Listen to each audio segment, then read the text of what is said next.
label na lang ang meron. Wala nang pagmamahal.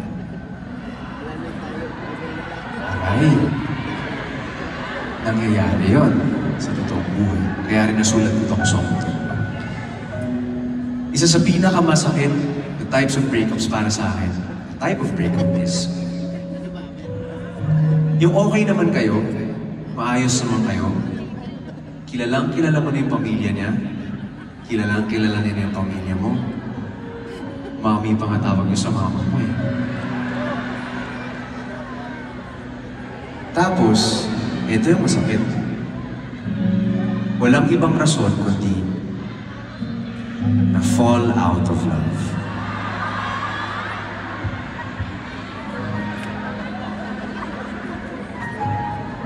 Ibang klaseng sakit yun. Pag ganun na yung rason. Parang yun na yung mga tipong, saan ako nagkulang? Paano ko ba gagawin to? Hindi ko alam sa magsisimula. Wala namang mali sa akin. Sige, sasaktan talaga kita.